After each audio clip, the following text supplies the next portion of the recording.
दूसरा क्या है, उससे ऊपर कौन होता है? अगर किसी ने आपके साथ बुरा किया है तो कुछ नहीं करेगा, कुछ नहीं किया, इग्नोर कर दिया। और उससे भी ऊपर क्या होता है? उसको रिवार्ड करेगा। और आपने क्या करा, आपने उसको माफ़ कर दिया। एक तो ये होता है कि किसने कुछ आपके साथ बुरा किया, आपने रिटेलिएट नहीं किया, लेकिन मन में ग्रज बना के रखा हुआ है, मन में उसके बारे में निंदा चल रही है, पीठ पीछे निंदा चल रही है, उसने ऐसा किया है ना। उससे ऊपर ये हो गया कि उसने आपके साथ गलत किया, आपने उसे माफ़ कर दिया। उससे भी ऊपर क्या है कि किसने अगर गलत किया, आपने उसको रिवॉर्ड कर दिया। और रिवॉर्ड भी क्या किया? हाईएस्ट चीज़ रिवॉर्ड कर दी। तो क्या किया उन्होंने? पूतना जो थी भगवान को मारने के लिए आई थी, जहर लगा के आई थी अपने स्तनों पे, लेकिन भगवान ने क्या किया? भगवान ने उनको धात्री का दर्जा दे दिया। उनको मारा नहीं, रिटेलिएट नहीं किया, उनके प्रति ग्रज नहीं रखा, लेकिन भगवान ने उनको रिवॉर्ड किया। तो इसीलिए हमें क्या पता चलता है कि भगवान जो है वो करुणा। और पूतना का क्या योग्यता थी, क्यों उनको रिवॉर्ड मिला? भगवान ने क्या चीज़ देखी? बस ड्रेसिंग उसने माँ की जैसी की थी, बस। अंदर से पूरा का पूरा एनवियसनेस था, अंदर से पूरा का पूरा द्वेष था, लेकिन बाहर क्योंकि ड्रेसिंग उन्होंने माँ की जैसे करी थी, तो भगवान ने सिर्फ वही देख के उनको रिवॉर्ड कर दिया। यानी हाँ, भगवान से ये देखते हैं कि अच्छाई क्या है किसी में, तो हमें भी तो भगवान यही देखते हैं। तो एक जो ऐसा बताया गया है कि एक जो व्यक्ति तमोगुण में होता है, उसकी क्या पहचान होती है? वो क्या करता है, बहुत सारी अच्छी चीज़ में भी अगर कोई बहुत बुरी चीज़ होगी ना, सिर्फ उसी को पकड़ लेगा ना कि ये बुराई है, ये बुराई है। लेकिन जो व्यक्ति सतोगुण में होता है, जो भगवान की भक्ति में बहुत आगे होता है, वो क्या देखता है कि बहुत सारी बुराई में अगर एक छोटी सी अच्छाई है, तो उसको देख के क्या करते हैं, उसको बड़ा कर देते हैं, जैसे एक चिंगारी होती है, उस पर अगर हवा करो तो क्या होता है, बहुत बड़ी अग्नि बन जाती है। उस तरीके से जो भगवान के महान भक्त थे वो ये करते हैं। ऐसे शिला प्रभुपाद ने किया। शिला प्रभुपाद जी के ऑडियंस कौन थे? हिप्पीज़ थे। उनके अंदर इतनी सारी बुराइयां थी, इतने सारे दोष थे, लेकिन प्रभुपाद जी ने उनके अंदर क्या देखी? ज़रा सी जो उनकी इच्छा है भगवान की सेवा करने की, प्रभुपाद जी ने उनको देखा, उस इच्छा को फ़ैन किया। तो उसी तरीके से भगवान और भगवान के भक्त जो है वो क्या है, वो करुणा के सागर है ना। वो दूसरों का भला करना चाहते हैं, कोई उनके अंदर छोटी सी भी अच्छी चीज़ है वो देखते हैं। तो हे कृष्ण करुणा सिंधु दीन बंधु जगत पते गोपेशा गोपिका कांता राधा कांता नमस्तुते। और भगवान क्या है? गोपों के ईश हैं, मतलब उनके स्वामी हैं, और गोपियों के और राधा रानी के क्या हैं? प्रिय हैं। कांता यानी कि उनके प्रिय हैं। तो ये भगवान कृष्ण का प्रणाम। फिर उसके बाद किसका प्रणाम मंत्र आ रहा है? श्रीमती राधा रानी।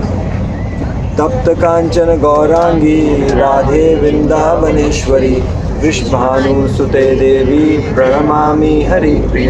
तो श्रीमती राधा रानी के माता पिता का क्या नाम है? वृषभानु और कीर्तिदा। कीर्तिदा सुंदरी भी बोला जाता है श्रीमती राधा रानी। तो ये उनके माता पिता का नाम है। तो क्या? वृषभानु सुते देवी, वृषभानु की पुत्री है वो, और क्या है? वृंदावन की क्या है? वृंदावनेश्वरी है, उनकी ईश्वरी है वृंदावन की। तो वृंदावन जो है वो भगवान कृष्ण का नहीं है, वहाँ की भी रानी वही है, और मायापुर जो है उनका भी निर्माण किसने किया है? श्रीमती राधा रानी। तो इसीलिए भगवान जो है उनसे कहीं ज़्यादा श्रेष्ठ जो है वो श्रीमती राधा रानी है। भगवान का नाम है मदन मोहन, लेकिन श्रीमती राधा रानी क्या है? मदन मोहन मोहिनी, यानी जो भगवान को भी आकर्षित करते हैं। इसीलिए भक्ति जो है, हम भक्ति कर रहे हैं, तो भक्ति की जो अधिष्ठाता देवी हैं वो कौन है? श्रीमती राधा रानी। इसीलिए भक्ति जो होती है वो भगवान को भी अट्रैक्ट करती है। तो भक्ति अट्रैक्ट्स द ऑल अट्रैक्टिव। अब देखिए, भगवान जो है उनको धन से नहीं आकर्षित किया जा सकता, क्योंकि भगवान 6 ऐश्वर्यों के पूर्ण रूप से 6 ऐश्वर्य भगवान में उपस्थित है। जो धन है वो भी भगवान के पास पूर्ण रूप से उपस्थित है।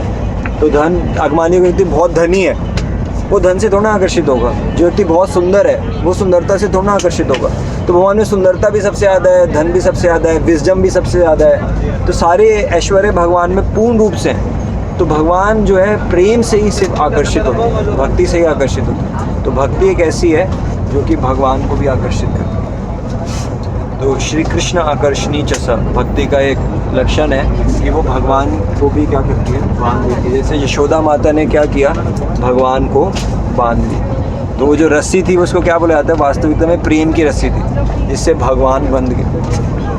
और ये दामोदर जो लीला है उसके ऊपर इतने आचार्यों ने टीकाएँ दी हैं, इतने आचार्यों ने बोला क्यों, क्योंकि ये जो लीला है ये बताती है कैसे प्रेम जो है भगवान को बांध सकता है। बहुत बड़ी बात है कि वो भगवान जिनके उदर में पूरा विश्व है, उनके उदर को यशोदा माता ने रस्सी से बांध दिया। तो ये श्रीमती राधा रानी का प्रणाम मंत्र है। फिर उसके बाद किसका है, वैष्णवों का, वांछा कल्पतरुभ्यश्च कृपा सिंधु भय एव च पतिता नाम पावनेभ्यो वैष्णवेभ्यो नमः। तो वास्तविकता में जो वैष्णव है वो क्या है, कल्प वृक्ष के समान है। कल्प वृक्ष क्या होता है, जैसे अभी गर्मियों का सीज़न है तो आप वृक्ष, आम का वृक्ष है तो क्या देगा, सिर्फ आम देगा। लेकिन आम के वृक्ष के बाद आप जाके बोलें कि कीवी मिल जाए तो कीवी मिलेगा, नहीं मिलेगा।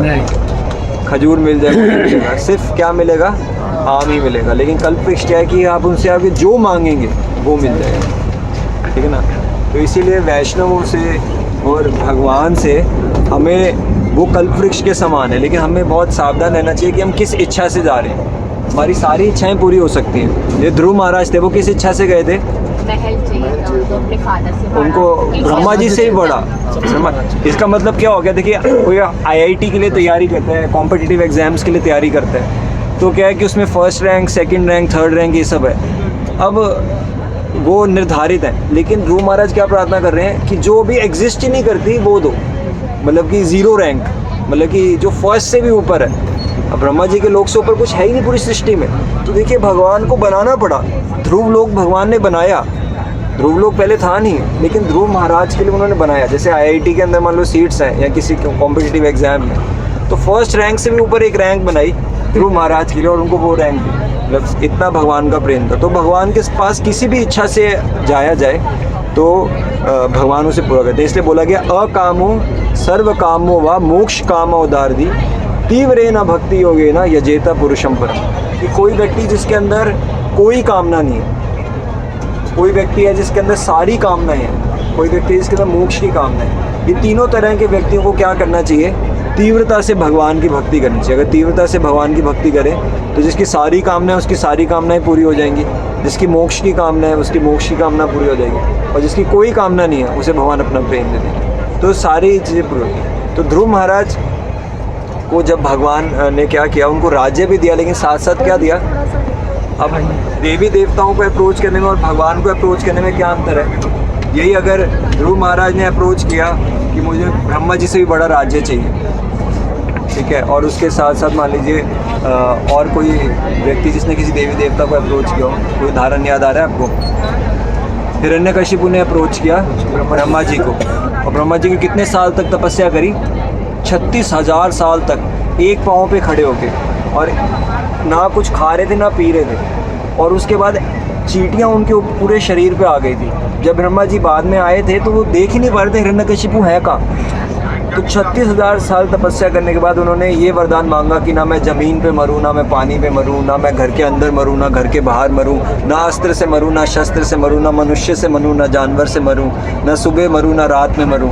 तो सारा कुछ उन्होंने मांगा तो उनको मिल गया। तो यहाँ पे हिरण्यकशिपु की भी डिज़ायर पूरी हो गई देवी देवताओं की पूजा करने से, और उधर ध्रुव महाराज की पूरी होगी। दोनों में अंतर क्या है, महाराज को मिला नहीं था जो तो प्योरिफिकेशन हुआ उनका। हाँ महाराज जी तो ध्रुव महाराज का क्या हुआ, उनका प्यूरिफिकेशन हो गया। क्या प्यूरिफिकेशन हो गया, I found the greatest jewel and I was looking for broken glass, pieces of glass. लेकिन क्या इसमें क्या शुद्धिकरण हुआ कि बाद में जब उनको मिल भी गया तो उनके अंदर जो भोगने की इच्छा थी ना, जो भोगने की इच्छा थी वो खत्म हो गई। मतलब क्या हुआ कि वो भगवान की भक्ति कर रहे थे कि पनीर मिल जाए, लेकिन पनीर मिला तो भूख खत्म हो गई, ऐसा हुआ।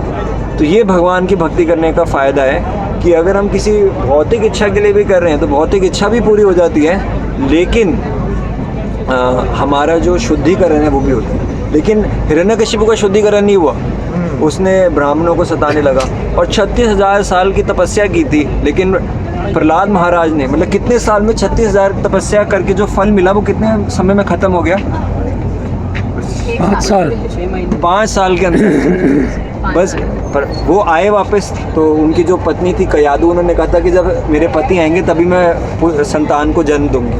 वो तब तक नारद मुनि के आश्रम में थी। जैसे हिरण्यकशिपु आए तो प्रहलाद महाराज का जन्म हुआ। तो सोचिए 5 साल में, अब वो जब 5 साल के बाद जब उनकी अवस्था 5 साल की हो गई तभी नरसिंह भगवान आए, उन्होंने वध कर दिया। तो 36,000 साल से मेहनत करे थे एक पाँव पे खड़े होके और सब कुछ, और एक छोटे से बच्चे को उन्होंने बस तंग किया और भगवान ने क्या किया, उनका ऑपरेशन कर दिया।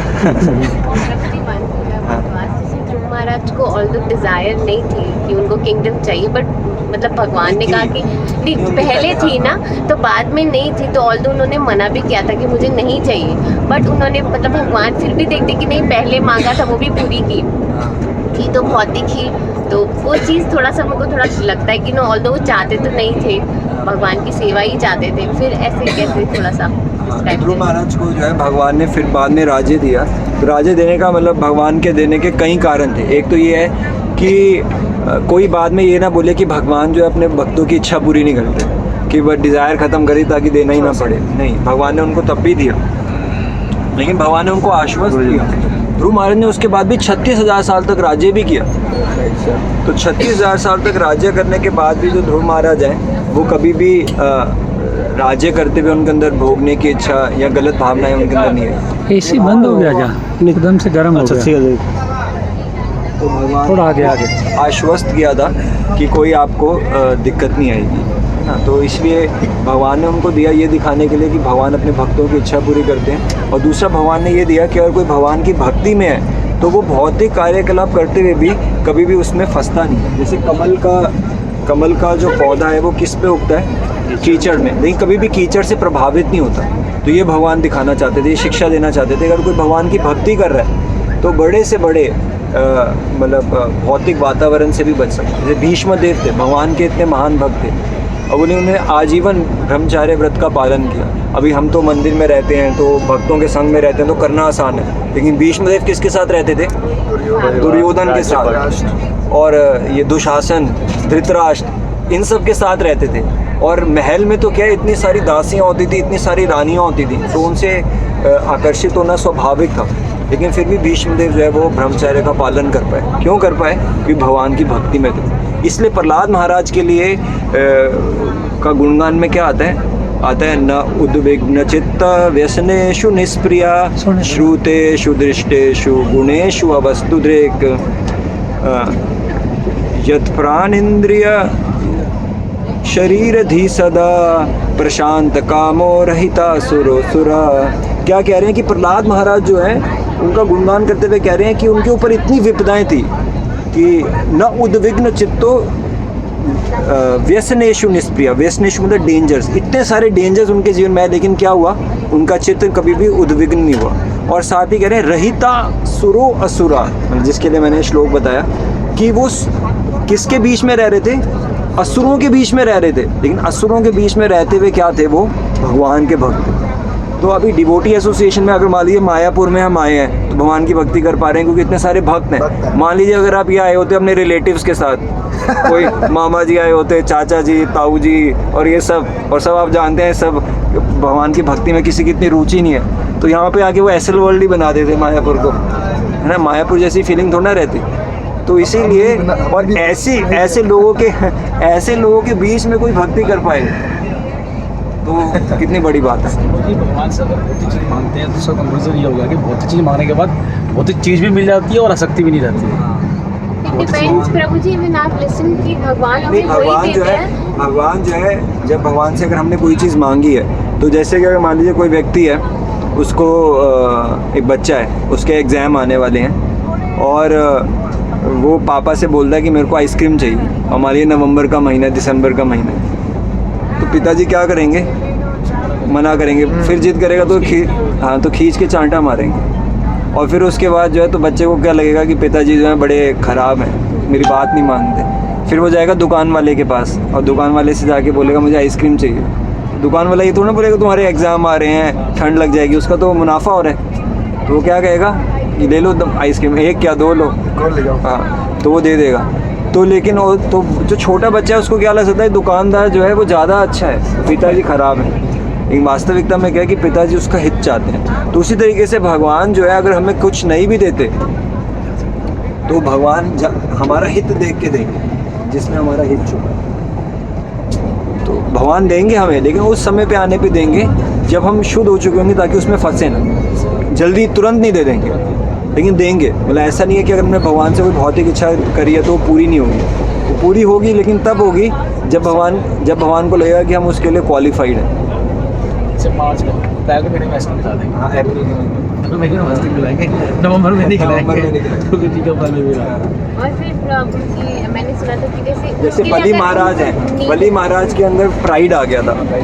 क्या प्राइड था? बली महाराज को प्राइड था अपने वैभव का। भगवान ने क्या किया? सारा वैभव छीन लिया। थोड़ा सा प्राइड था, हल्का सा, तो भगवान ने सारा वैभव छीन लिया। जैसे उनका प्राइड खत्म हो गया तो फिर उनको वापस दिया, सूतल लोक दे दिया पूरा। इंद्र के पास जो है, जो अमरावती है, उससे ज़्यादा वैभवशाली सूतल लोक को बना दिया, और भगवान वहाँ पे पहरेदार के रूप में आ गए। तो ये भगवान ने बलि मार दिया। सुदामा ब्राह्मण जो थे उनके अंदर भी प्राइड था, लेकिन क्या था? रिनंसिएशन का। कई बार रिनंसिएशन का भी प्राइड होता है कि मैं विरक्त हूँ, मुझे कुछ नहीं चाहिए, हैं? हाँ, तो रिनंसिएशन का भी प्राइड होता है। तो उनके अंदर रिनंसिएशन का प्राइड था, तो उनका प्राइड खत्म करने के लिए भगवान ने क्या किया? ज़बरदस्ती उनको इतना सब कुछ वैभव दे दिया। तो भगवान जानते हैं हम क्या हमारे लिए ठीक है, क्या हमारे लिए गलत है। लेकिन भक्त का जो है भाव ये होता है कि वो हमेशा भगवान की कृपा को देखते हैं, चाहे उसे कोई चीज़ मिलती है चाहे नहीं मिलती। और यही भाव सुदामा ब्राह्मण का भी था। जब सुदामा ब्राह्मण भगवान के पास गए तो भगवान से उन्होंने क्या किया? भगवान की उन्होंने सेवा करी, भगवान का उन्होंने चरण धोए, उनके ऊपर चंदन का भगवान ने सुदामा ब्राह्मण के चरण धोए, उनके चंदन का लेप कराया, उनको अपनी पत्नियों को बोला कि इनको चामर करो, अपने बिस्तर पे उनको बिठाया। तो ये सब भगवान ने उनकी सेवा करी। लेकिन सुदामा ब्राह्मण जब लौट रहे थे तो उनको क्या लगा कि जो चाहिए था वो तो दिया नहीं, बाकी सब कुछ किया। चाहिए क्या था? कि उनको पैसा चाहिए था, क्योंकि उनकी पत्नी ने उनको इसी के लिए भेजा था। तो कह रहे हैं कि सब कुछ दे दिया, चामर किया, अभिषेक कर दिया, सब कुछ तो कर दिया, लेकिन जो चाहिए था वो नहीं दिया। लेकिन वहाँ पे वो क्या सोच रहे हैं? वो ये नहीं सोच रहे कि वो ब्लेसिंग्स काउंट कर रहे हैं कि कैसे भगवान ने, मेरी क्या पोजीशन है, भगवान ने लेकिन मुझे आलिंगन किया, अपनी पत्नियों से मुझे चामर करवाया, क्या मेरी योग्यता? कुछ नहीं। तो जब भगवान ने ये सब कुछ दिया, लेकिन अगर भगवान ने मुझे धन नहीं दिया तो ये भी क्या है? इसमें कुछ भगवान की करुणा होगी। तो क्या कह रहे हैं कि हाँ, या ऐसा वो सोच रहे थे जब रास्ते में आ रहे थे ना, अभी मिला नहीं था। तो वो कह रहे हैं कि अधनमयं धनं प्राप्य माद्यनुचैर्न मां स्मरेत् इति कारुणिको नूनं धनम में भूरि न ददात। सुदामा ब्राह्मण क्या कह रहे हैं कि अधनमयम धनम प्राप्य। भगवान को क्या लगा होगा? वो ये सोच भगवान को ये लगा होगा, सॉरी मेरे पास धन नहीं है, लेकिन अगर मेरे को धन मिल जाएगा, अधनमयम धनम प्राप्य, अगर धन को मैं प्राप्त कर लूँगा तो क्या होगा कि माद्यनुचय न माम स्मरेत, कि मेरे अंदर मद आ जाएगा। मद का मतलब अहंकार आ जाएगा, और उस अहंकार की वजह से भगवान का मैं स्मरण नहीं कर पाऊंगा, न माम स्मरेत। इसीलिए भगवान ने क्या किया? इति कारुणिको नूनम। नूनम मतलब निश्चित रूप से यही भगवान मुझ पे करुणा करना चाहते थे कि मेरे अंदर मद ना आए, मैं भगवान का स्मरण ना कर पाऊँ, ऐसा ना हो। इसलिए उन्होंने क्या किया? मेरे पास धन ना होते भी मुझे धन नहीं दिया। तो इसलिए वो क्या कह रहे हैं? इति कारुणिको नूनम धनम में भूरि ना ददात। उनको रंच मात्र भी उन्होंने धन नहीं दिया। तो इसलिए हमें ये करना चाहिए कि कभी हमें जीवन में कुछ नहीं मिलता तो जो बहुत कुछ मिला है उसको सोचना चाहिए। जब इतना कुछ मिला और हम देखेंगे हम डिज़र्व ना करते हुए भी इतना कुछ मिला है, तो जो अब चीज़ नहीं मिल रही ना, उसके प्रति हम हमेशा क्या रहेंगे? ग्रेटफुल रहेंगे, थैंकफुल रहेंगे। और भक्ति में ये बहुत बड़ी बाधा है। हमें लगता है भक्ति करें तो सब कुछ पूरा हो जाना चाहिए। अब तो जो भगवान से मांगो, अब तो मैं माला करने लगा हूँ, वो मिलना चाहिए। लेकिन ऐसा विपरीत ही होगा। आपको ऐसा लगा कि कई बार ऐसी स्थिति भी आ सकती है कि भक्ति से पहले चीज़ें ठीक थी, लेकिन अभी जीवन में ज़्यादा उतार चढ़ाव आ रहा है। तो हमें तब ये समझना है कि ये भी भगवान की, अब ये जैसे माता जो होती है कई बार पनीर की सब्ज़ी खिलाती है, कई बार नीम का जूस भी पिलाती है। तो माँ अगर नीम का जूस पिला रही है वो भी बच्चे के हित के लिए, और पनीर की सब्ज़ी खिला रही है वो भी बच्चे के हित के लिए। वो जानती है कब नीम का जूस देना है और कब। तो इस तरीके से अभी भगवान अगर हमारे जीवन में उतार चढ़ाव दे रहे हैं तो इसका मतलब क्या है? वो अभी नीम का जूस चल रहा है। अभी शायद बीमारी है तो भगवान नीम का जूस दे रहे हैं बीमारी ठीक करने की, और बाद में जब तबीयत ठीक हो जाएगी तो भगवान पनीर की सब्ज़ी भी देंगे। तो ये हमें विश्वास होना चाहिए। और ब्रह्मा जी ये बता रहे हैं कि अगर कोई व्यक्ति सिर्फ ये एटीट्यूड मेंटेन करता है भक्ति में कि जो भगवान कर रहे हैं वो मेरे हित के लिए कर रहे हैं, मेरे अच्छे के लिए कर रहे हैं, तो फिर वो कह रहे हैं कि वो व्यक्ति जो है जीते जी भगवान के चरण कमलों का हकदार बन जाता है। जैसे कि अगर मान लीजिए एक बच्चे को पिताजी की प्रॉपर्टी पाने के लिए क्या करना होता है माता जी, क्या करना होता है? मिलती है, मिलेगी, अब उसको क्या करना है? आज्ञाकारी पुत्र बन के रहना है। ऐसा नहीं होना कि पिताजी को उल्टी सुना दे, पिताजी को के साथ गाली गलौज करे, ऐसा का भी कानून है। रिस्पेक्टफुल रहेगा तो क्या होगा, उनकी प्रॉपर्टी इनहेरिट करेगा ही करेगा। उसी तरीके से भगवान के साथ हम हमेशा ये सोचें जो भगवान मेरे साथ कर रहे हैं वो मेरे अच्छे के लिए कर रहे हैं, ये एटीट्यूड बना के अगर हम रखें तो फिर क्या होगा, जीवेत यो मुक्ति पदे सदाए पाक, वो जीते जी भगवान के चरण कमलों का अधिकारी, उसको ये भगवान के चरण कमलों की प्रॉपर्टी मिल जाएगी। जैसे बच्चे को कुछ नहीं करना पड़ता वैसे भक्त को भी कुछ नहीं करना, बस ये एटीट्यूड बना के रख। और ये एटीट्यूड बनाना बड़ा मुश्किल है कि जो हो रहा है मेरे अच्छे के लिए हो रहा है, बहुत मुश्किल है। इसीलिए यही भक्ति की परीक्षा है। तो जस्ट वेट कि कब जाएगा ये समय। तो इसलिए जो वैष्णव होते हैं वो क्या है, वो कल्प वृक्ष के समान है, लेकिन हमें उनके साथ सही डिज़ायर से अप्रोच करना चाहिए, ठीक है ना। तो हमें ऑनेस्टली हम शेयर भी कर सकते हैं हमारे अंदर कोई भौतिक इच्छा भी है, लेकिन भगवान को ये बोलना चाहिए कि कभी कोई ऐसी इच्छा भगवान पूरी ना करें हमारी जिससे हमारी भक्ति की हानि हो, ठीक है। फिर उसके बाद प्रणाम मंत्र किसका आ रहा है वैष्णवों के बाद, फिर जय श्री कृष्ण चैतन्य। तो जय श्री कृष्ण चैतन्य जो प्रणाम मंत्र है किसने दिया? हरे कृष्णा महामंत्र तो कली संतरण उपनिषद में है, लेकिन जय श्री कृष्ण चैतन्य प्रभु नित्यानंदा ये पंचतत्व प्रणाम मंत्र किसने दिया, किसकी कृपा से हमें मिला है?